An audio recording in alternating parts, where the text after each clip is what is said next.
Allegro chciało mieć e-bilet za wszelką cenę. Cała operacja została przeprowadzona w białych rękawiczkach. Mówimy o panu Piotrze Krupak. To jest wojna prowadzona, walka dla zasady. Powinien otrzymać odszkodowanie minimum 60 milionów złotych. Komornicy nie mogą tych pieniędzy w Polsce znaleźć. Ma szansę wygrać z takim gigantem?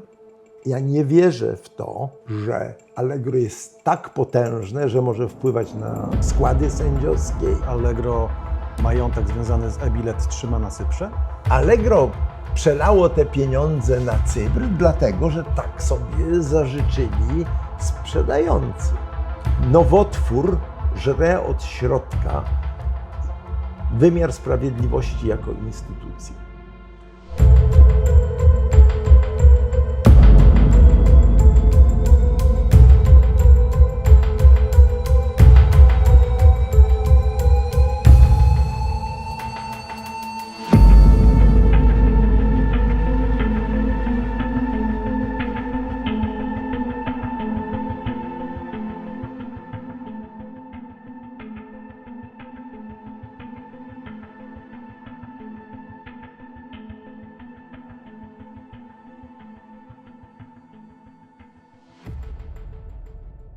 Moim i waszym gościem jest dzisiaj profesor belwederski Bogudar Kordasiewicz.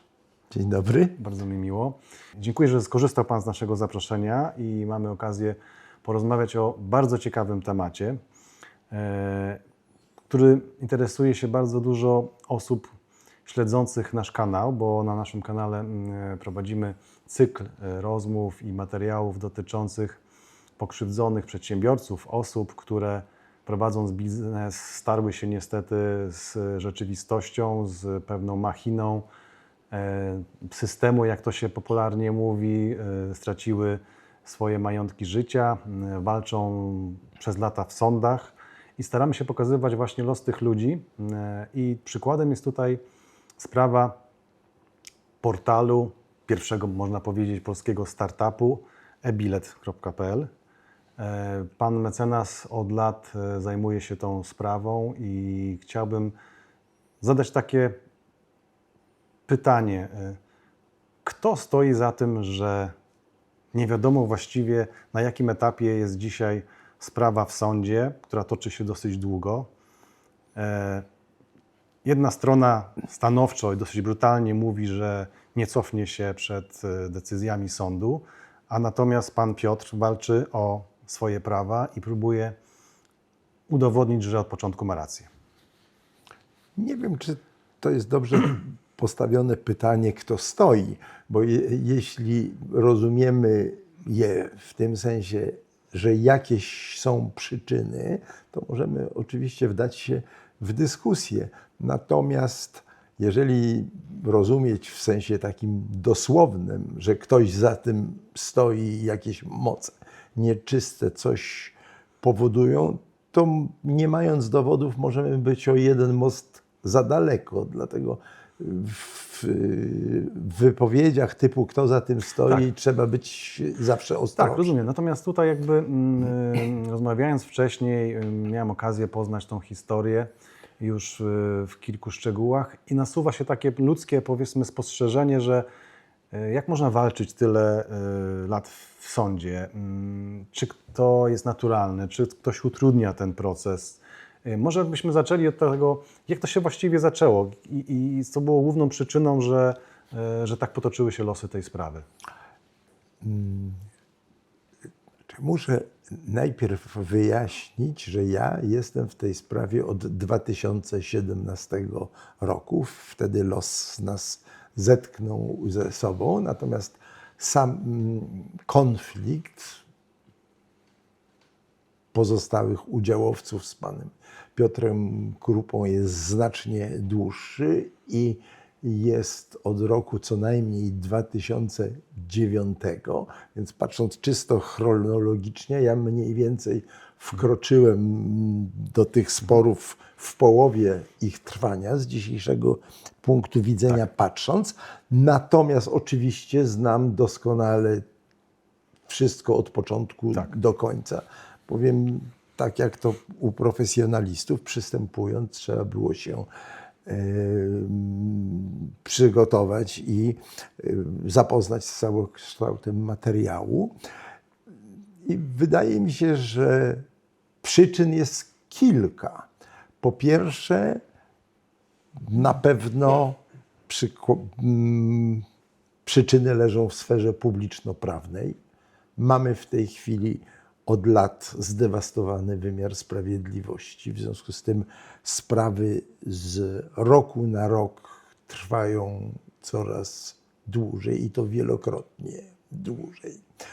Po drugie, przyczyną niewątpliwie jest to, że działy się rzeczy trudno wytłumaczalne w tych sprawach. Tych spraw łącznie było kilkanaście cywilnych i karnych, ale w głównej sprawie, w tej, która rozstrzyga o wszystkim, na przykład na bodaj 2,5 roku zginęły akta i nie wiadomo było, czy może precyzyjnie mówiąc, część akt zginęła i sądy szukały tych akt, a sprawa nie posuwała się ani o milimetr do przodu. I teraz ci, którzy wierzą w spiskową teorię dziejów, to sądzą, że to nie jest dziełem przypadku, że akta znikają, a ci, którzy znają też i nieporządek czy zwykły bałagan panujący niestety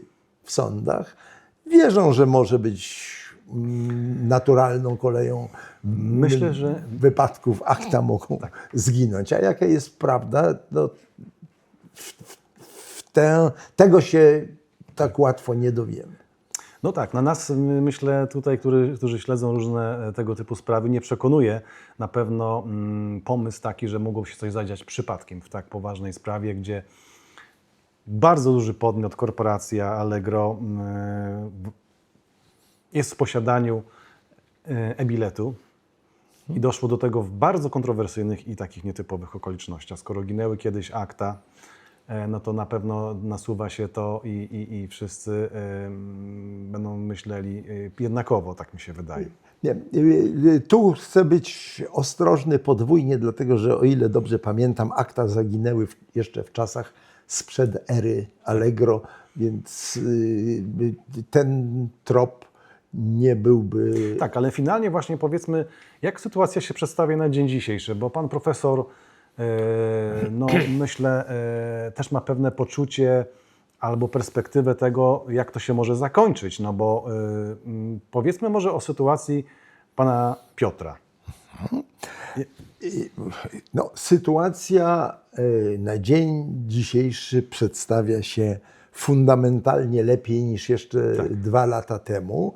Sprawa na dzień dzisiejszy ma się tak, że pan Piotr ma zasądzone w pierwszej instancji odszkodowanie w kwocie 62 milionów złotych z odsetkami, więc to całkiem spora suma dzień po dniu przybywa. I właściwie w tej chwili problemy są 2. Pierwszy problem doprowadzić do tego, żeby sąd apelacyjny podzielił tę argumentację prawną, która doprowadziła do odszkodowania w takiej właśnie wysokości. A drugi problem, niebagatelny, to znaleźć te pieniądze. No właśnie. To znaczy się spowodować, żeby się nie okazało, że wyrok jest, tylko można sobie nim ściany wytapetować, bo pieniądze są na Kajmanach, Malediwach, Cyprze lub w Luksemburgu, nie wiadomo ściśle rzecz biorąc gdzie. Zapytam kontrowersyjnie, panie profesorze, czy Allegro kupiło coś, co pochodziło z przestępstwa? W sensie takim, że wiadomo było, że podmiot został ukradziony. Tak można by to było określić? Odpowiem w ten sposób. Na pewno kupiło przedmiot pochodzący w części z deliktu. Czy to był delikt tylko cywilnoprawny, czy również karnoprawny, da się o tym dyskutować. Natomiast jestem głęboko przekonany, że również delikt karnoprawny, z tym, że oczywiście to byłby krok za daleko, gdyby powiedzieć, że to Allegro dopuszczało się tego deliktu karnoprawnego, ale choć część dokumentów nie została ujawniona mimo stosownych wniosków procesowych, to z tych, które zostały ujawnione, daje się wyciągnąć wniosek, nazwijmy to ostrożnie, z prawdopodobieństwem graniczącym z pewnością, że Allegro świetnie wiedziało o tym, że kupowało przedmiot skażony wadliwością prawną. To jest delikatnie tak powiedziane trochę, bo jednak mimo wszystko musimy mówić o ogromnych pieniądzach, które temu towarzyszą i faktowi, że osoby, które weszły w posiadanie e-bilet, no, przeprowadziły pewną formę przejęcia. Tak? Na czym ona polegała? Bo to też jest bardzo istotne, bo potrafią ludzie tracić majątek, życia. Tutaj mówimy też o pomyśle, tak? Bo ten początek to też jest jakby pomysł. Ja nie chcę się wyrażać ani za mocno, Tak. ani na zbyt delikatnie. Natomiast powiem tak, z punktu widzenia dowodów, które mamy, i zacznijmy, jakie to są dowody i dlaczego one świadczą z prawdopodobieństwem graniczącym z pewnością. Otóż dotarliśmy do umowy między sprzedającymi a Allegro, w której obie strony dzielą się odpowiedzialnością na wypadek, gdyby pan Piotr Krupa odniósł sukcesy w sądzie i tam jest powiedziane, że określoną kwotę, no oczywiście w grubych milionach, jeśli mnie pamięć nie myli, to pierwsze 7,5 miliona pokrywa Allegro z roszczeń pana Krupy, a ponad kwotę 7,5 miliona 25%. A więc to jest coś absolutnie nietypowego, bo jeżeli patrzymy na normalne, uczciwe transakcje w obrocie, to nigdy kupujący nie bierze na siebie odpowiedzialności za roszczenia, które może zgłosić podmiot trzeci. No tak. Tylko jeżeli podmiot trzeci zgłasza roszczenia, to kupujący przychodzi do sprzedającego i mówi: wady prawne ma przedmiot sprzedaży, proszę, zapłać mi za to, co musiałem wydać. Tymczasem tutaj Allegro bierze na siebie częściowo, dzieli się odpowiedzialnością na wypadek sukcesu pana Krupy w procesach. Mało. Strony zawierają klauzulę, stosownie do której zobowiązują się wzajemnie informować o wszelkich procesach, jakie powstały pomiędzy panem Piotrem Krupą a jedną ze stron. No to też nie jest jakaś typowa klauzula w uczciwym obrocie. I już tylko na tej podstawie mówię, że istnieje prawdopodobieństwo graniczące z pewnością, że Allegro doskonale wiedziało o roszczeniach, które przysługują panu Krupie. Tym niemniej istnieje jeszcze jeden dowód, który nie jest nam dostępny, z premedytacją niedostępny, mianowicie z amerykańskiej kultury prawnej przeniknęło do nas tak zwane postępowanie due diligence, to znaczy się każdy, kto kupuje majątek o wartości, tak jak tu, 136 milionów złotych, dokonuje bardzo szczegółowego badania, czy przedmiot zakupu, w tym wypadku spółka i udziały w niej, są, mówiąc kolokwialnie, nieczyste. Tak. Czy nie ma tam jakichś wad? To wiemy na pewno, że takie badanie zostało przeprowadzone i one z pewnością Czyli te wyniki tego badania są ukrywane? tak, są ukrywane. Nawet w jednym z procesów, w tym właśnie, w którym zapadł wyrok z tym wielomilionowym odszkodowaniem na rzecz pana Krupy, sąd zwrócił się do Allegro o przekazanie wyników badania due diligence. Allegro odmówiło. Sąd przeszedł nad tym do porządku dziennego, uznał widocznie, że ma wystarczająco wiele dowodów. Także są jeszcze materiały, które istnieją, które rzucają światło i są z premedytacją ukrywane przez Allegro. A jaki cel ma w tym Allegro? Czy próbuje ukryć swoją historię czarną, czy próbuje ukryć mechanizm pewien, który się zadział, że pozwalający im na przejęcie e-bilet? Tu jest troszeczkę mojej spekulacji, ale połączonej i z wiedzą zawodową, prawniczą, i z wiedzą o faktach. Ja myślę, że prawda jest bardzo prosta. Lata 2019-2020 to są lata tuż przed pierwszą emisją, przed startem Allegro na giełdzie papierów wartościowych w Warszawie.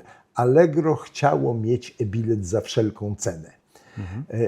To był taki trochę klejnot w koronie, jeśli chodzi o przedsiębiorstwa zewnętrzne w stosunku do samego Allegro. I teraz z perspektywy 2017-2018 roku sytuacja wyglądała tak, że chociaż uchybienia były ewidentne, domyślam się, że musiało o nich Allegro wiedzieć, natomiast stan procesów był niekorzystny dla pana Krupy. W związku z tym istniało spore prawdopodobieństwo, że pan Krupa tych procesów nie wygra, bo wyrok... Czyli skorzystali z okazji w pewnym sensie. To znaczy się, myśleli sobie prawdopodobnie takim kanonem myślowym. Pewnie to nigdy nie wyjdzie na jaw. W związku z tym zabezpieczmy się kontraktowo, co będzie, jak wyjdzie, ale kupmy, bo najprawdopodobniej pan Piotr Krupa nigdy swoich praw nie dojdzie.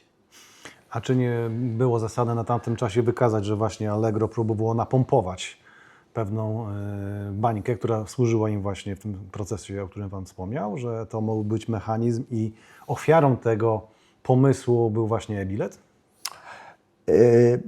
Ja myślę, że tak, Allegro dążyło do swojej jak najlepszej prezentacji przed pierwszym debiutem i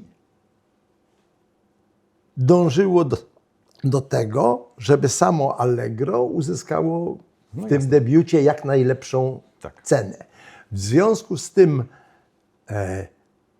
zakupienie e-bilet ewidentnie jakoś wspomagało ten cel, chociaż z drugiej strony też trzeba widzieć wszystko we właściwych proporcjach, mianowicie e-bilet, mimo że taka perła w koronie, w znaczeniu, że to jest przecież pierwsze przedsiębiorstwo na świecie internetowej sprzedaży biletów, nie tylko w Polsce.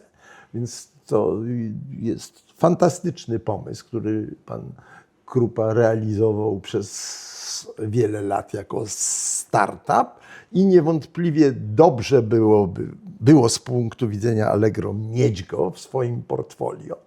Acz z drugiej strony też trzeba widzieć, że w porównaniu z obrotami samego Allegro obroty e-biletu to tylko niewielka część, więc trzeba oba te twory widzieć też i we właściwych proporcjach. Rozmawiamy o e-bilet, natomiast my staramy się mówić o ludziach, którzy bezpośrednio są ofiarami pewnych nacisków, pewnych decyzji, czy to w sądzie, czy innych działań. I mówimy o panu Piotrze Krupa, który swoje ostatnie lata poświęcił na to, żeby toczyć walkę z gigantem, szczególnie w ostatnim okresie. I czy to jest tak, że zwykły człowiek, który na co dzień jeździ rowerem, nie porusza się samochodem, nie ma majątku, który wyrokiem takim, jak pan profesor mówi, powinien otrzymać odszkodowanie minimum 60 milionów złotych, ma szansę wygrać z takim gigantem?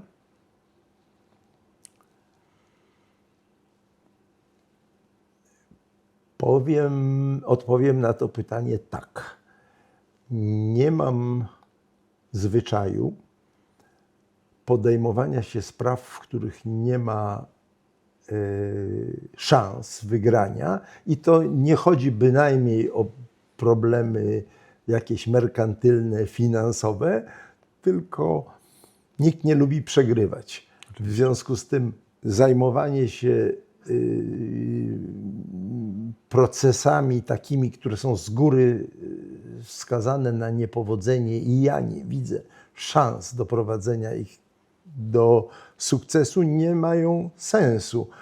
Nie ma sensu. W związku z tym od 2017 roku ja wierzę, że pan Piotr Krupa ma szansę wygrać najpierw ze swoimi przeciwnikami podstawowymi, natomiast od kiedy Allegro przystąpiło do tej gry, ma szansę wygrać z Allegro.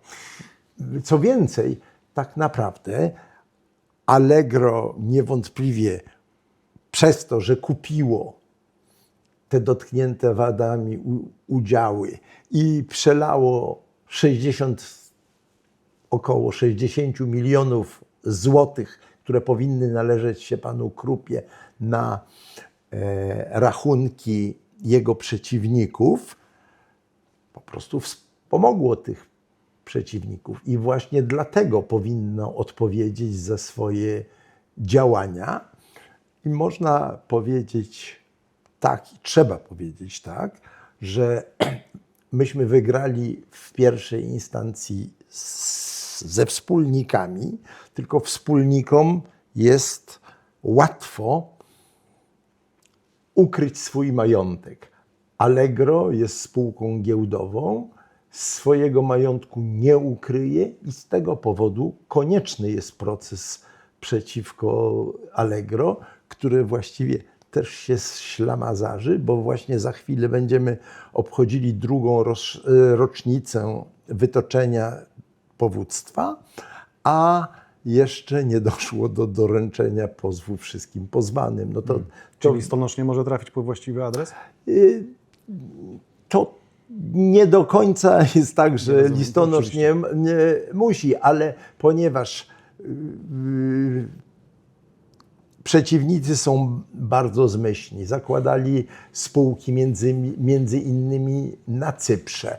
Spółka na Cyprze sąd nakazał, mimo że myśmy przetłumaczyli pozew na język angielski, sąd nakazał przetłumaczenie go na język grecki, co może z punktu widzenia takiego ściśle formalistycznego jest bez zarzutu. Tyle tylko, że w zarządzie spółki na Cyprze są ludzie, którzy władają językiem angielskim, natomiast nie władają językiem greckim. I teraz nim przetłumaczono na angielski, potem na grecki, potem wysłano na Cypr, potem przyszło tłumaczenie.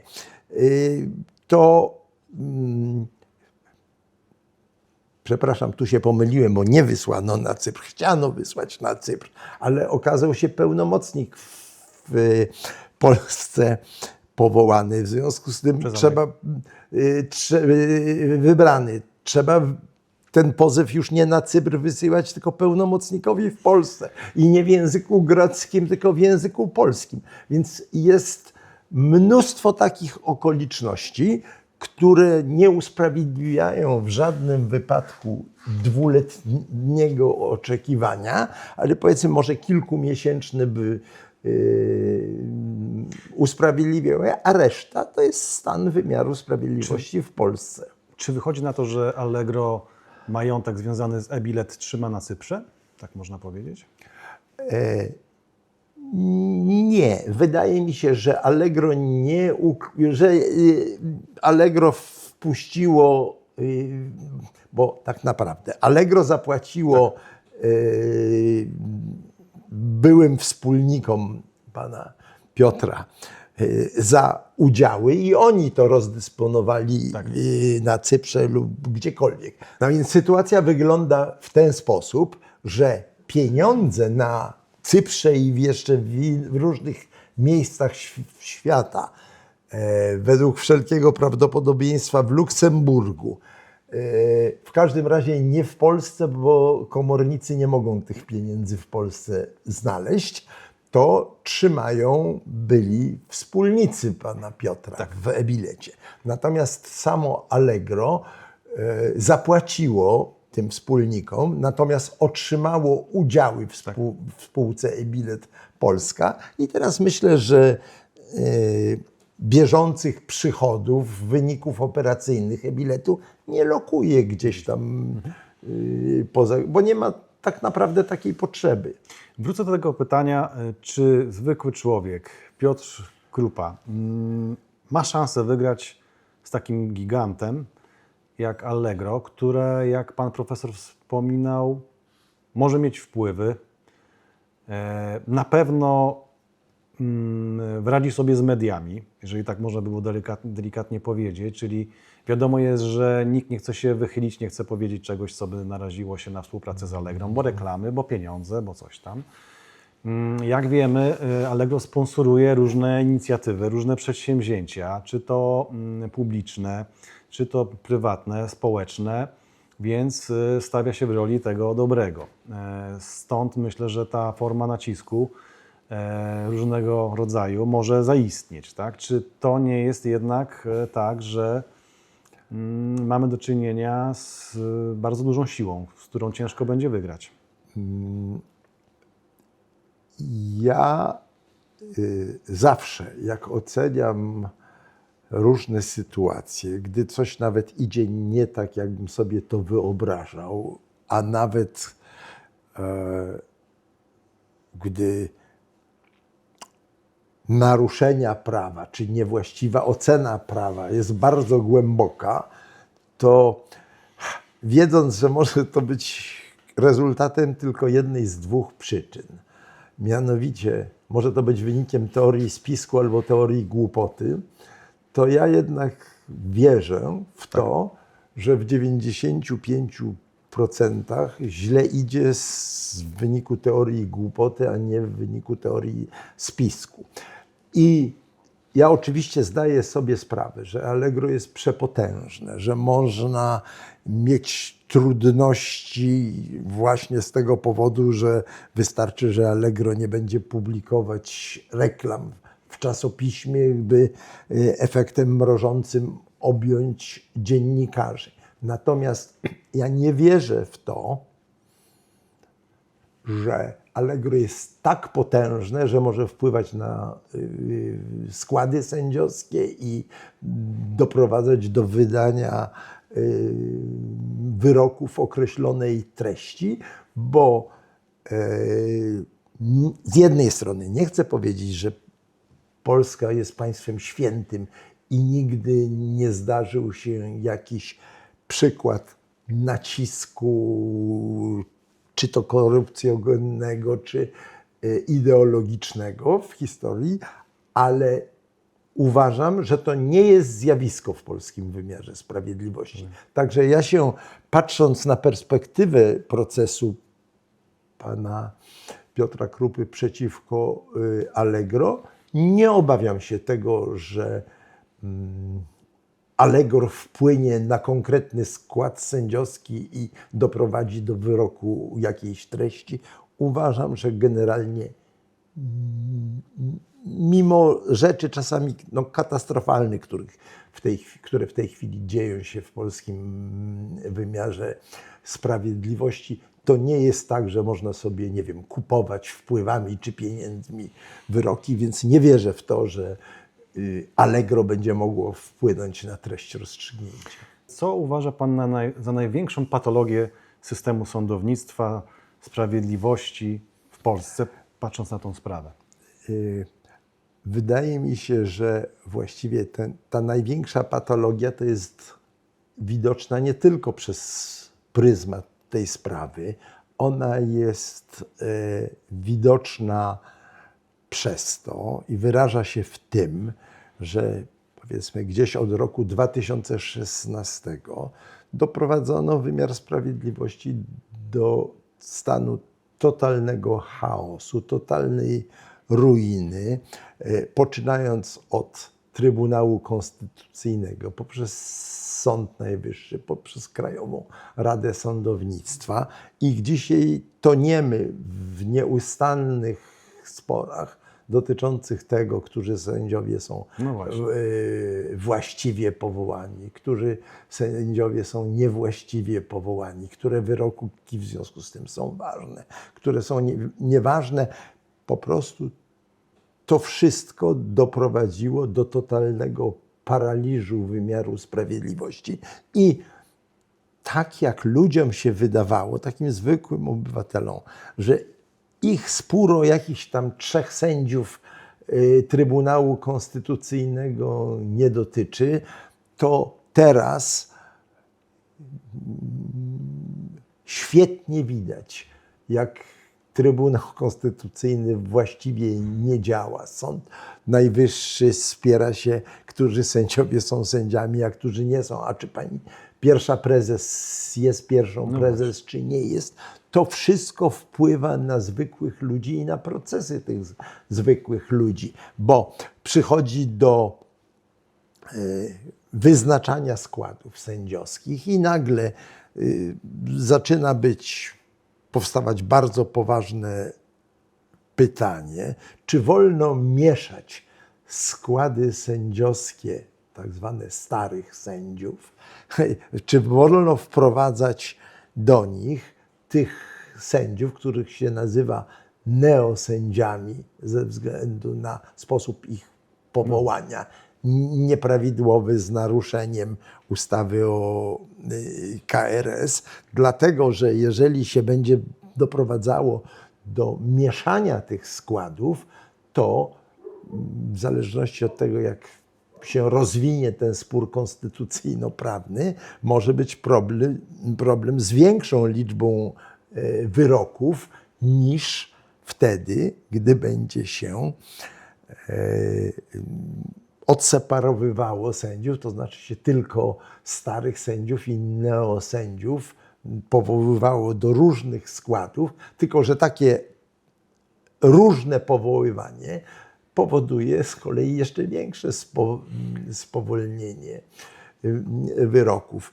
Poza tym, jakby dobrze na to wszystko popatrzeć, to również sekretariaty sędziów działają bardzo opieszale. Ja sam wielokrotnie spotykałem się z tym, kiedy sędzia mówi, jest godzina 15. Ja mógłbym naprawdę, proszę Państwa, pracować dłużej i dalej, ale protokolant musi o 16 wyjść do domu, bo nie ma pieniędzy na to, żeby zapłacić mu. To są rzeczy, ale to są czyste realia. Teraz z powodów też tych sporów konstytucyjnych wiele etatów zostaje nieobsadzonych, a jak etaty są nieobsadzone, to ci, którzy mają sprawę, otrzymują ich więcej niż powinni. Opóźnienia się nawarstwiają. Po prostu nowotwór żre od środka wymiar sprawiedliwości jako instytucję. Czy nie wydaje się to panu przerażające, bo moja opinia, którą mam od przedsiębiorców, od osób, które no, są zmuszone walczyć o swoje w sądach, jest taka, że oni są po prostu przerażeni tą sytuacją dzisiejszą, że to, co się zadziało na przestrzeni lat, spowodowało, że ludzie czują się bezradni, beznadziejnej sytuacji. Oni boją się, że właściwie w tym chaosie, tej walce politycznej jednych z drugimi, sędziowie też są ludźmi, prokuratorzy też są ludźmi. Oni nie wiedzą do końca, w jakim chyba funkcjonują systemie tak naprawdę. Ja myślę, że to jest wszystko przerażające, a z drugiej strony, no tu już może za mocno byśmy zbaczali z tematu naszej rozmowy, ale niestety jest tak, że życie społeczne uległo w dzisiejszych czasach już komplikacji do takiego stopnia, że tacy prości obywatele, czasami z wyższym wykształceniem, już tacy ze średnim i poniżej średniego, nie są w stanie tego wszystkiego intelektualnie ogarnąć. W związku z tym oni głosują tak, jak, może nie tak jak, tylko w zależności od tego, które partie, którzy kandydaci posługują się zgrabniejszą retoryką, potrafią lepiej prezentować swoje racje, natomiast czy za tymi racjami stoi słuszność i poprawność intelektualna, to już jest zupełnie inna kwestia.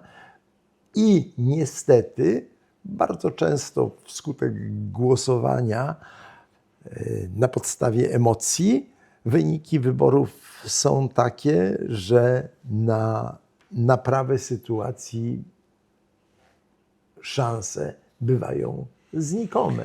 Panie profesorze, wrócę jeszcze do momentu przejęcia e-bilet przez Allegro. Czy dobrze rozumuję, że chcąc przejąć udziały w e-bilet, Allegro musiało przetransferować pieniądze na Cypr? Nie. Allegro tego absolutnie nie musiało zrobić. Jeżeli pieniądze zostały przetransferowane na Cypr, to stało się tak dlatego, że osoby, które stały za pozbawieniem pana Piotra Krupy praw do przedsiębiorstwa, wykorzystały w tym celu pewien złożony, bardzo skomplikowany mechanizm i w ten mechanizm zostały wplecione spółki założone na Cyprze. Ale zgadza się, że pieniądze Allegro musiało przelać Inaczej, Allegro przelało te pieniądze na Cypr, dlatego że tak sobie zażyczyli sprzedający. Rozumiem. Natomiast Mieli tą świadomość. a oni mieli świadomość, dokąd przeleją pieniądze i że to będą pieniądze poza granicami Polski. Co będzie utrudniało ewentualne prowadzenie postępowań jakichkolwiek, gdyby doszło do przestępstwa. Postępowań może nie, tylko że krótko mówiąc, że może dojść do sytuacji, w której wyrokiem sobie będziemy tapetować ściany, a nasi przeciwnicy będą się z nas śmiać do rozpuku i w żywe oczy, bo będzie pan Piotr Krupa miał świetny wyrok, tylko że nie da się go wyegzekwować. Czy w pana ocenie ten moment, w którym pieniądze z Allegro trafiają na Cypr, to są właśnie te standardy korporacyjne, do których tak się odnosi Allegro? Biorąc pod uwagę to, że działają na terenie Polski. Ja myślę, że tak, jeżeli prawo czegoś nie zabrania, to wolno i w innych krajach zakładać sobie spółki. Ale kluczem jest to, że jeżeli widzimy, że te podmioty na Cyprze zostały założone po to, żeby pozbawić praw i korzyści ekonomicznych jednego z udziałowców, to oczywiście tu tkwi sedno problemu. I wtedy, według mnie, Allegro staje się częścią pewnego procederu, tak? Skoro ma tą świadomość, bierze w tym udział, ma świadomość transferu pieniędzy na Cypr, nie w Polsce, tak? No nikt tutaj przecież nie jest ciemnie bity. Powiem w ten sposób. Otóż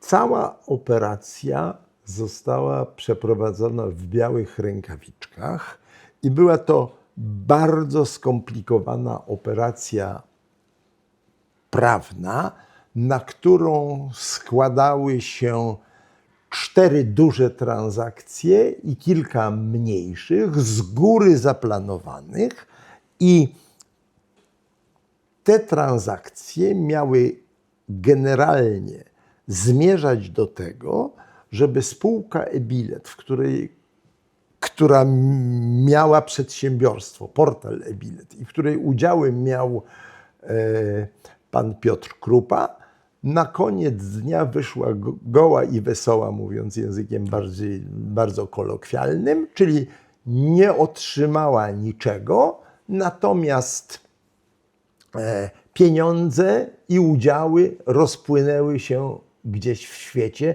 w tym wypadku rzeczywiście na Cyprze. I trzeba powiedzieć jedno, że ta operacja została zaplanowana przy udziale jednej z bardzo renomowanych kancelarii prawnych. W związku z tym no, to była, ja to nazywam inżynierią korporacyjną, oczywiście inżynierią na wskroś nieuczciwą. Teraz, czy, jeszcze wracamy do problemu, czy Allegro o tym wiedziało? Otóż Allegro było reprezentowane w transakcji nabywania udziałów przez kancelarię prawną o światowej renomie. Tak. I jak to zwykle w transakcji na 135 milionów, kupujący może zażądać wszystkiego od sprzedającego, żeby okazał mu wszystko. I nie mam żadnych wątpliwości, że tak było w tym przypadku. W związku z tym Allegro musiało znać rzeczywisty stan spraw. W związku z tym stąd wyciągam wniosek, że Allegro musiało wiedzieć o tym, że bawi się w interes nieuczciwy i głęboko niemoralny. Jeszcze jeden jest dowód, bardzo wielka, znacząca nietypowość, mianowicie Allegro nabywało udziały od spółki założonej na Cyprze.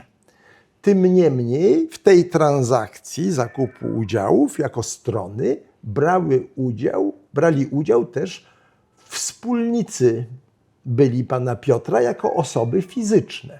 To jest coś absolutnie nietypowe, bo jak spółka sprzedaje udziały czy jakiekolwiek inne dobro, to stroną takiej transakcji nie są wspólnicy tej spółki. Jeżeli tutaj stali się nimi wspólnicy tej spółki, to najwidoczniej po to, żeby Allegro w razie czego mogło dochodzić odpowiedzialności także od tych wspólników. To jest też taka mocno znacząca poszlaka, świadcząca bardzo głęboko przeciwko Allegro.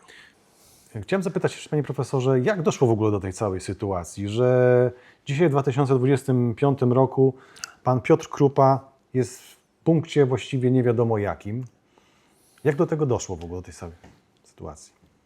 To znaczy, odpowiadając na pytanie, abstrahuję od okoliczności, że ma wyrok sądu pierwszej instancji na 62 miliony i to już nie jest punkt nie wiadomo jaki. W nie wiadomo jakim był przed tym wyrokiem. Oczywiście. Natomiast jak pytamy, jak doszło do tej sytuacji, to trzeba wyraźnie wyodrębnić 2 okresy.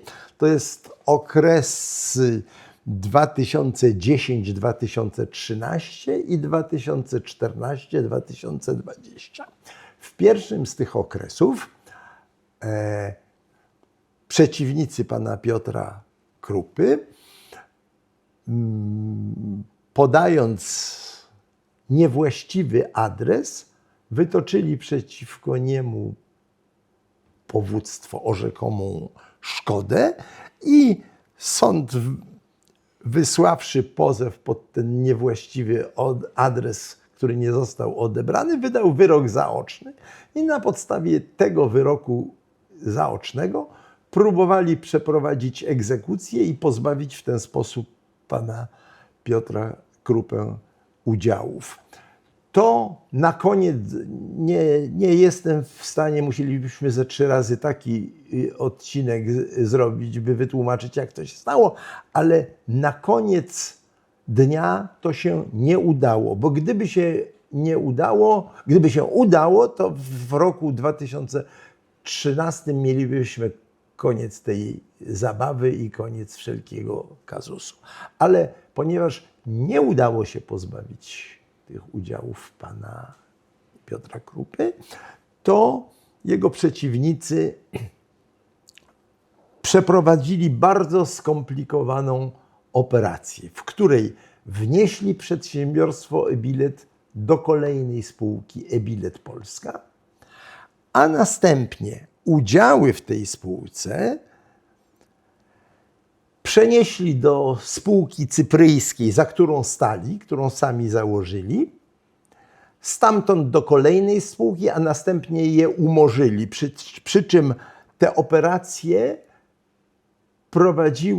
były tak zorganizowane i tak przeprowadzone, że spółka e-bilet na koniec dnia nie dostała niczego za udziały w swoim przedsiębiorstwie, czyli praktycznie rzecz biorąc, żeby to tak naocznie wytłumaczyć, to na koniec Allegro za te udziały dostało 136 milionów, ale e-bilet, zbywając te same udziały, nie dostała za nie niczego. Ani złotówki. Ani złotówki. Oczywiście tu trzeba brać pod uwagę, uczciwie mówiąc, że wartość tych udziałów rosła, bo przedsiębiorstwo się cały czas rozwijało, ale tym niemniej samo porównanie jest szokujące. Udziały zostały w spółce e-bilet Polska, zostały zbyte przez e-bilet w taki sposób, że na koniec dnia e-bilet nie dostała niczego, natomiast przeciwnicy pana Piotra Krupy, którzy skądinąd też byli udziałowcami e-bilet, tylko ich uwierało to, że wśród nich był pan Piotr Krupa, a na Cyprze pana Piotra Krupy w spółce już nie było. Więc po 4 bardzo skomplikowanych operacjach z gatunku, z dziedziny inżynierii korporacyjnej,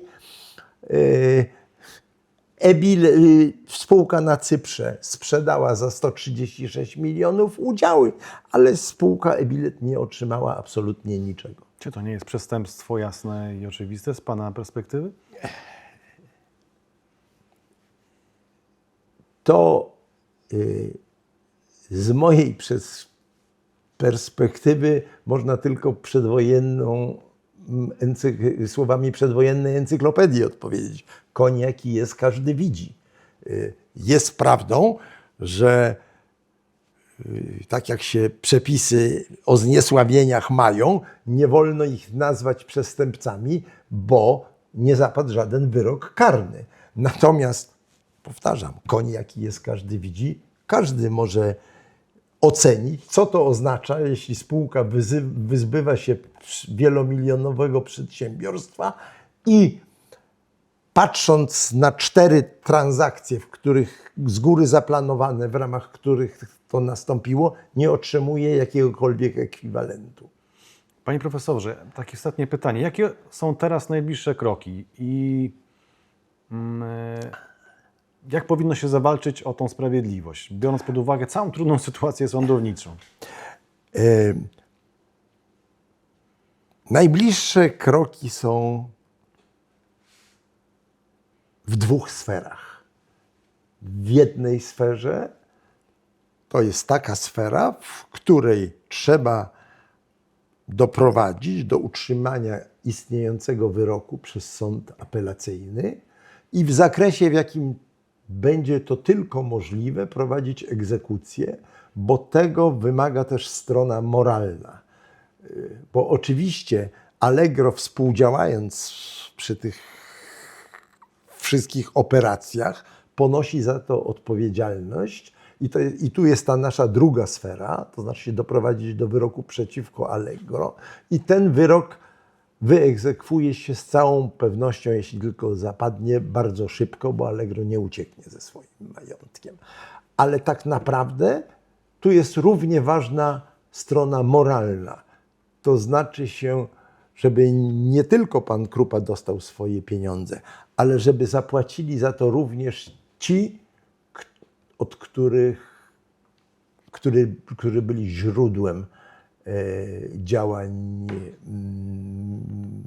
bezprawnych i ściganych prawem cywilnym i prawem karnym I również. z tym będzie problem, bo opieszałość sądów, przewlekłość prowadzenia tych spraw, no jak znamy, postępowanie takich ludzi umożliwia im przerzucanie środków i tak dalej, i tak dalej. Oczywiście, że to będzie problem, ale jest jedno światełko w tunelu.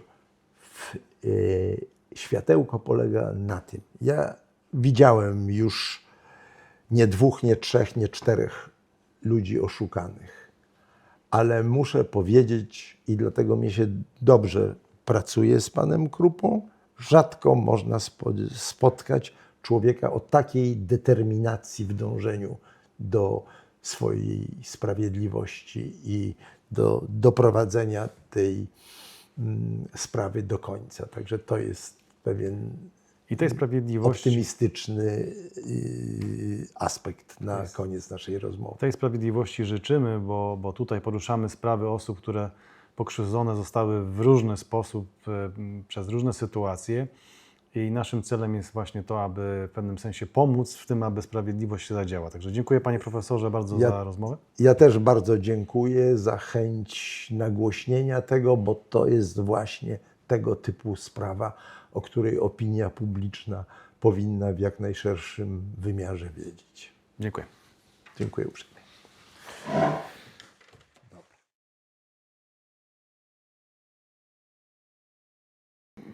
Piotr, bo toczy się w tej chwili cały czas sprawa przeciwko Allegro. Na jakim etapie w tej jest obecnie? No to takim powiedzmy wstępnym, tak? Mimo że toczy się 2 lata, to Ale o co? O co? no w zasadzie o pieniądze. O pieniądze, które nie zostały mi wypłacone w 19-20 roku, w momencie, kiedy Allegro kupowało i pominęło jednego z właścicieli przedsiębiorstwa e-bilet, czyli mnie, tak? I w zasadzie o te pieniądze I toczy czego się. sobie rościsz, jeżeli chodzi o Allegro? No, należnej mi kwoty, a zgodnie z kilkoma wcześniejszymi wyrokami, które już mamy, jest to 44% tejże transakcji. Przekładając na kwoty, To jest 60 plus odsetki. 60 milionów. Z grubsza, tak. Co zrobisz, jeżeli zapadnie pozytywny wyrok? Będziesz windykować Allegro na kwotę 60 milionów plus? No to będzie się już odbywać z automatu. W tej chwili jeden z naszych komorników, poszukując, zabezpieczając środki tych nieudanych inwestorów, przeciwko którym zapadł wyrok w kwietniu, Tak. na podobną kwotę, no między innymi odpytywał Allegro o relacje z tymi inwestorami. No, ponieważ napotkał ścianę, to nałożył grzywnę na członków zarządu Allegro. Skromne, ale świadczące tak jakby potwierdzające styl, jaki Allegro ma w stosunku do mojego startupu i do mojej osoby od tam 18 roku, taki dość arogancki. No i tak samo jak nałożył grzywny, tak z automatu po prostu komornik, jeśli taki będzie finał tej sprawy, a tego nikt przecież nie wie, wtedy będzie to egzekwował od Allegro. No ale to jest, słuchajcie, dzielenie skóry na niedźwiedziu, tak? Chciałem się zapytać, kim jest Piotr Krupa dzisiaj? Po tylu latach walki, po jest innym człowiekiem, doświadczyło cię życie, musiałeś zetrzeć się z różnymi problemami, upaść na sam dół i potem walczyć o swoje. Jak to ceniasz siebie dzisiaj? A potem chciałbym, żebyś chwilkę opowiedział, co było wcześniej. Słuchajcie, no wszyscy znamy takie powiedzenie, że co nas nie, to nas wzmocni, tak? No na pewno jestem dużo bardziej zdystansowany do wszystkiego, a to generalnie po 40, a potem po 50 człowiek w ogóle podchodzi luźniej do wszystkiego.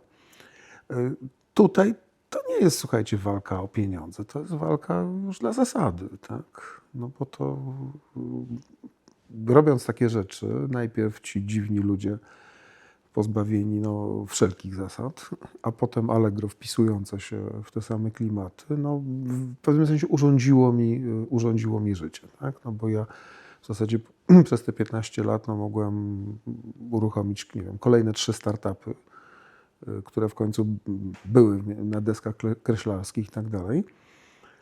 A musiałem się zajmować sądownictwem. Zostałem biegłym sądowym przy tej okazji i z obszaru ekonomii i lotnictwa. No ale okej, tak się życie ułożyło. No ja do tego podchodzę z dużym spokojem. I ludziom, którzy się ewentualnie znajdą w takiej sytuacji, no bo najpierw należałoby omówić bardzo szeroko, co robić, aby się nigdy nie znaleźć w takiej sytuacji. Tak? Jak bardzo należy pilnować po prostu, prowadząc jakieś tam biznesy czy startupy, jak bardzo należy starannie pilnować, jak szeroko należy mieć ustawione radary, aby tego typu historie wykrywać z dużym wyprzedzeniem. I zabrakło doświadczenia wtedy. Tak? Czy twoja historia jest taką trochę specyficzną historią? Porównałbym to do historii Steve'a Jobsa, którego niestety, ale zatrzymało coś. No, nie wiem, nie zastanawiałem się nad tym nigdy. To jest... No takie rzeczy się zdarzają, słuchajcie. Ja to traktuję troszeczkę w kategoriach, równie dobrze, nie wiem, mógłbym mieszkać w pobliżu wulkanu, który wybuchł i zniszczył mi farmę, prawda? I teraz muszę ją odbudowywać od nowa, tak? W kategoriach kataklizmu takiego przyrodniczego, bo nie traktuję poważnie, ani nie szanuję w żaden sposób tych ludzi, no bo to po prostu jest w ogóle poniżej wszelkiego poziomu, to co tam wyrabiano i to, co myśmy, z czym się spotykaliśmy. No i tak, natomiast sugeruje duży los. Tak? Bo dzisiaj walczysz o kwotę astronomiczną, powyżej 60 milionów złotych, natomiast bywało ciężko. 2010 rok, wspominałeś, że gdyby nie pomoc przyjaciół. No bywało ciężko. Tam był taki rok, że brakowało na prąd, internet i w ogóle takie najbardziej elementarne rzeczy. To był też czas, który mocno zweryfikował, kogo możemy uważać za przyjaciół, kogo nie. Tak? Ale to zgodnie z takim staropolskim też powiedzeniem.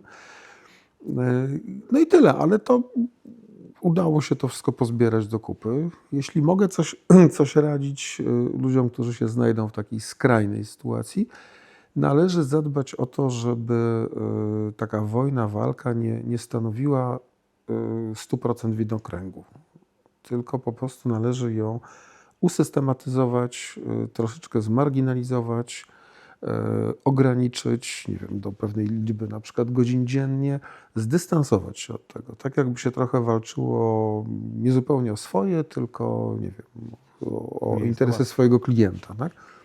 Mi bardzo pomogło to, że sobie przypomniałem o tym, że dobrze mi idzie edukowanie młodzieży. Tak? I po prostu wziąłem się za prywatne uczenie matematyki, fizyki, ekonomii, różnych takich rzeczy. To była fantastyczna odskocznia, dlatego że kontakt z młodymi ludźmi to zupełnie inny świat niż sądownictwo, niż cały brud naszej polskiej rzeczywistości. I to było to, co mnie trzymało, tak jakby dawało napęd. Chyba rzeczywiście też doradzam wszystkim rower. W polskich miastach, słuchajcie, naprawdę się świetnie... Wiem, że prowadzisz w tej chwili startup, który promuje zieloną energię, można by tak powiedzieć. No tak, znaczy trudno to nazwać startupem, bo to jest przedsięwzięcie czysto ekologiczne, niebiznesowe i bardzo trudne w zmonetyzowaniu. To jest rzeczywiście taki startup zielonegodziny.pl, tak? Zapraszam do odwiedzenia tej strony i ściągnięcia aplikacji na telefon. To jest taka aplikacja, która wspiera nas w takiej prywatnej, domowej ekologii. Rzecz się sprowadza do tego, proszę Państwa, żeby starać się nie uruchamiać wieczorami urządzeń w domu, które pożerają dużo prądu. Dlatego, że cokolwiek wieczorem włączamy, to wymuszamy w tym momencie na elektrowniach węglowych, żeby dokładały tam więcej do pieca węgla. Jeżeli tylko możemy uruchomić pralkę w południe, kiedy świeci słońce, czy zmywarkę, Korzystać z zielonej energii. tak, czy naładować energię. Proszę pamiętać, jak świeci słońce albo gdzieś w Polsce wieje wiatr, to wtedy w sieci energetycznej jest bardzo dużo czystego prądu. Jeżeli wtedy nam się uda wyprać, umyć naczynia, naładować samochód, rower, a nie zrobimy tego wieczorem, to ograniczymy ilość węgla spalonego w elektrowni. Czyli ta ekologia, startupy, rozwój, pomysły to jest coś, z czym żyjesz dzisiaj, żyłeś wcześniej, ale muszę Cię zapytać o to, czy e-bilet to jest dzisiaj wspomnienie, to jest fajnie zrealizowany projekt, czy to jednak koszmar jest dla Ciebie? Nie, dlaczego? To jest duża satysfakcja. No to jest tak jak... To jest, proszę Państwa, bardzo udany w skali światowej startup. To jest projekt, który istnieje już 25 lat i on cały czas rośnie w postępie geometrycznym. Nawet nie liniowym, tylko geometrycznym, ponieważ średnio od tam 30 do 60% rok do roku potrafią te obroty rosnąć. Tam się to w tej chwili zbliża do około miliarda złotych w skali roku. W związku z czym to jest duża satysfakcja, że spośród tam różnych prób, które podejmowałem, ta ładnie wyszła. No trochę szkoda, że ktoś nam to zepsuł po drodze i wyrwał, ale powiedzmy sobie, nikt mi nie odbierze satysfakcji z tego, że to zostało założone przeze mnie i przez mój zespół. Tak? No właśnie, powiedz, jak powstało pomysł na e-bilet? Jak to się zaczęło? To było dość banalne. Po prostu miałem taką koncepcję jeszcze w latach 90. na rozkręcanie swojej firmy informatycznej, żeby zamiast reklamowania się takiego komercyjnego wprost i tak dalej, to staraliśmy się obejmować patronaty informatyczne najpierw nad Radiem Classic, a później nad Filharmonią Narodową w Warszawie. Tak. I po prostu i uruchomiliśmy w Filharmonii Narodowej chyba w 2000 roku po prostu serwis www zwykły, no, występując jako taki sponsor internetowy Filharmonii. I u nas w firmie wisiał na ścianie, wisiał plan widowni tej Filharmonii, który był elementem ich strony internetowej. I myśmy ten plan widowni często oglądali wraz z moimi współpracownikami i w pewnym momencie powstał pomysł, słuchajcie, a co by było, gdyby w te fotele na tym planie na ścianie można było klikać. I to jeden z moich zdolnych kolegów zrealizował w formie informatycznej. Jak się potem wiele lat później dowiedzieliśmy od znajomych z USA, byliśmy pierwsi na świecie z takim. British Airways była parę lat po nas. Także to, co dzisiaj jest standardem, to myśmy jako pierwsi w 2001 roku uruchomili. A w sensie, powiedzmy, e-commerce to byliśmy trzecim czy czwartym serwisem z obsługą kart kredytowych. To były takie początki internetu, gdzie no takie dość trudne, bo Jak byś rozwinął e-bilet, gdybyś był, że tak powiem, właścicielem, że gdybyś był w grze, gdyby nie doszło do tych wszystkich niekorzystnych rozwiązań? Znaczy, no na pewno postawiłbym jakichś menedżerów nad tym działem biletowym i uruchomilibyśmy jeszcze pod jedną i tą samą marką jeszcze ze 2 serwisy, jeden dotyczący, nie wiem, noclegów, tak, wycieczek, może bilety lotnicze, no generalnie Można w zasadzie wszelkiego rodzaju. To jest uniwersalna nazwa e-bilet i ona w 2010-2009 roku, jak to zostało wrogo przejęte, no, miała już bardzo silną pozycję na rynku. Już wtedy miała około 1 miliona użytkowników. W związku z czym no, można było wejść w każdy temat związany z rezerwacją czegokolwiek. Tak? I to zostało zaniedbane. No, ci moi dziwni, nieudani wspólnicy, początkowo udający takich inżynierów z Politechniki Warszawskiej, skupili się głównie na inżynierii finansowej, jak to określił profesor Kordasiewicz, czyli po prostu na tym, żeby pozostałe w moich rękach udziały, zamiast je odkupić, co im proponowałem w roku 2010, to żeby je ukraść po prostu. I na to poszła cała para. To był gigantyczny wysiłek, ponieważ oni na działalność naprawdę bardzo drogich, poważnych kancelarii obsługujących operacje cypryjskie musieli wydać majątek. Ja się tylko domyślam, że to nie zapłacili tego z własnej kieszeni, tylko zapłacili to z zysków spółki należącej również do mnie, czyli również używając moich pieniędzy. Tak? Więc tutaj no to jest nieopisane bagno po prostu. Tak? Zamiast tego należało, zamiast zainwestować, nie wiem, pewnie około 1 miliona w kancelarię prawne i przekręty, to należało zainwestować te same pieniądze w wyjście na inne rynki. I to nie tylko, powiedzmy sobie, sport, który im się udało rozwinąć, ale no naprawdę wyjście w inne sektory i ta firma byłaby sprzedawana nie za 136 milionów, tylko za, nie wiem, 400-500. Co na rynku tego typu przedsiębiorstw nie jest, proszę Państwa, niczym nadzwyczajnym. No proszę sobie wygooglać, jaka jest wycena rzeczy tak banalnej jak internetowy sklep z butami, na przykład e-obuwie, prawda? No przecież tam te wyceny idą w miliardy. Tak? Tak. No więc to jest zmarnowana szansa po prostu, tak? Bo ktoś sobie uznał, że wszystko wie lepiej, tak? I będzie lepiej tym zarządzał niż ktoś, kto tę firmę stworzył, 10 lat to prowadził i tak dalej. No więc ale dzisiaj to jest już naprawdę odległa przeszłość.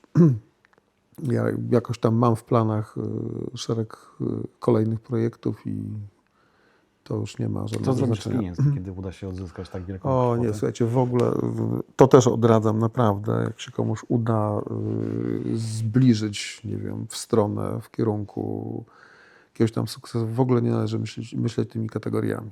Tak? Znaczy ja w ogóle nie biorę tego pod uwagę. To jest wojna prowadzona, walka dla zasady. Tak jak powiedział również profesor, my naprawdę mamy napęd moralny, a nie finansowy. Ja się przyzwyczaiłem do bardzo skromnego życia, utrzymując się z korepetycji, tudzież pisania opinii sądowych i kompletnie to... Natomiast jak już ktoś mnie dociska, to mówię, że pójdą na zbawianie świata. Tak? Jest tyle fajnych projektów społeczno-internetowych, ekologicznych, które można realizować i się świetnie bawić przy tym, że... Z kim byś nie robił biznesów, gdybyś zaczynał dzisiaj? Ci ludzie byli za słabo sprawdzeni, tak? Ponieważ myśmy w tym samym czasie byli zajęci transakcją, przygotowaniem do transakcji sprzedania e-biletu grupie EuroZ, która to transakcja się posypała nie z tego powodu, że coś było nie halo z e-biletem, jak tam kłamliwie twierdzili ci ludzie, tylko dlatego, że to był przełom roku 8 i 9, czyli kryzys Lehman Brothers i krach banków hipotecznych na całym świecie, który spowodował zatrzymanie wszelkich inwestycji startupowych. No i EuroZ się wtedy wycofał pod dowolnie wymyślonym pretekstem, ale wrócił do rozmów po 2 latach. Tylko że wtedy tak jakby mnie już odizolowano różnymi przestępczymi w moim przekonaniu działaniami, no bo wyłudzanie wyroków zaocznych na milionowe kwoty, podając taki adres, żebym ja nic nie wiedział o tym wyroku i dbanie o to, żebym ja się nie dowiedział, tak? I potem ja się dowiaduję od komornika, że nagle mam wszystko zajęte, no to jest to takie, mówienie o tym wrogie przejęcie jest eufemizmem, jest takim bardzo... Bandyckie przejęcie. Dokładnie, proszę Państwa, no, dokładnie. Także to taki styl prowadzenia Co było takim kluczowym elementem w funkcjonowaniu e-bilet, że stał się na celowniku nieuczciwej konkurencji, tak można by to nazwać? Czy to nie była konkurencja? To byli ludzie o mentalności takich, nie wiem, negatywnych harcerzyków. No, po prostu to byli ludzie, którzy mieli skłonność do doszukiwania się nie wiem, co robili przedtem, tak? Za słabo ich sprawdziliśmy, ale mieli później przez wiele lat, słyszałem niestworzone historie o tym, że my rzekomo planowaliśmy ich oszukać, co było technicznie niewykonalne po prostu, tak? I to w każdym procesie sądowym musieliśmy od początku każdemu sędziemu wykazywać, że ani nie było planu, żeby ich oszukać i tam coś im, nie wiem, zabrać tę firmę, ani to było niewykonalne zupełnie i tak dalej, i tak dalej. Natomiast oni na każdym kroku próbowali przekonywać, że myśmy planowali jakieś tam oszustwo i dlatego oni nas okradli. No tak przewrotne i tak, wie pan, śmieszne w zasadzie, no bo można sobie dowolną argumentację wymyśleć, tak. Chciałbym, żebyś opowiedział o sytuacji, w której giną akta w czasie twojej sprawy. No to jest coś, co się generalnie zdarza, tak, w naszym Ale w sądownictwie. Rosji czy w Polsce? Nie, proszę Państwa, w Polsce również, dlatego że cały kraj mamy zinformatyzowany, mamy aplikację mObywatel. Wszystko możemy robić przez internet i nie wiedzieć czemu całe nasze sądownictwo dalej niestety pracuje na papierze. Tak? No, głównie dlatego, że jest niedofinansowane. I tu niestety zaniedbania są ze strony po kolei wszystkich opcji politycznych. To nie jest związane z żadną konkretną partią. Od 20 lat sądownictwo jest dramatycznie zaniedbywane. Pracownicy administracyjni zarabiają mniej niż na przysłowiowej kasie w Biedronce. Informatyka w sądach jest 20 lat za murzynami. I to jest opinia, którą usłyszy pan prywatnie od każdego sędziego, czy prezesa nawet sądu i tak dalej. W związku z czym akta mogą ginąć. Tak? Mi samemu jako biegłemu zdarzyło się, że niechcący tom z jakiejś sprawy podłączyłem do innej, odesłałem do innego sądu, potem musiałem zdobywać tak i tak dalej. Natomiast rzeczywiście w naszych sprawach zdarzyło się dwukrotnie, że ginęły akta. No i tu mamy bardzo poważne wątpliwości, czy one zginęły tak zupełnie przypadkiem. No bo zginęły w momencie, kiedy w najważniejszym procesie sędzia podjął decyzję o tym, że powołujemy biegłego do wyceny wysokości naszych odszkodowań. Czyli w pewnym sensie można się było domyślać, co będzie dalej, tak? Że raczej będzie wyrok niekorzystny dla tamtych panów. Nie wiadomo, na ile będzie korzystny dla mnie, czy to będą grosze, czy to będą grube miliony. Ale wkrótce potem, i tutaj zastrzegam, że nie czynię z tego związku przyczynowo-skutkowego, a jedynie pokazuję koincydencję w czasie, wkrótce potem giną akta na początku roku 18. Dokładnie wtedy, kiedy zaczynają się rozmowy pomiędzy tymi szemranymi inwestorami a Allegro.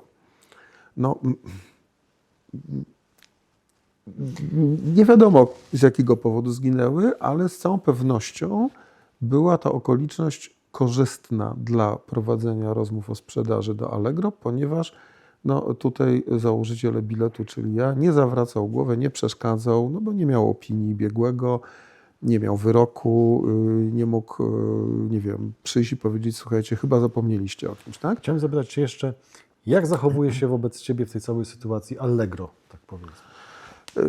Tak jak już mówiłem, że jest to wyjątkowo aroganckie i takie śmieszne po prostu, dlatego że Allegro ma pełnię wiedzy o tym, co się działo od roku 2010 do 2020, tak, do transakcji. Dlatego, że ja na każdym kroku, za każdym razem, jak się działa kolejna jakaś tam nieprawość, nielegalność, za każdym razem składałem do KRS-u, do akt, jeszcze wtedy papierowych, czy to spółki e-bilet, czy e-bilet Polska, składałem obszerne pisma informujące, co się dzieje. Te akta puchły. No przecież to wszystko potem było sprawdzane w ramach due diligence przez prawników Allegro, czyli mieli ogrom wiedzy o tym, jak bardzo, jakie rzeczy się działy, w jaki sposób ci ludzie weszli w posiadanie 100% udziałów, a nie tylko tej części, którą sobie kupili w roku 9, 8 i 9. I tak jak już wspominał profesor Kołdasiewicz, Allegro miało pełnię wiedzy i wyraziło tę wiedzę w tekście umowy, jaką zawarło w październiku 2018 roku, umowy o zakupie e-biletu od cypryjskiego wehikułu podatkowego, no bo oczywiście to wszystko było wyprowadzone na własność e-biletu, była wyprowadzona przez tych ludzi na Cypr ze względów podatkowych, ale przede wszystkim po to, żeby rozerwać relacje własnościowe pomiędzy pierwotną spółką e-bilet a e-bilet Polska. Czyli po to, żeby mnie fizycznie tak jakby zatrzeć jakikolwiek ślad po mojej własności.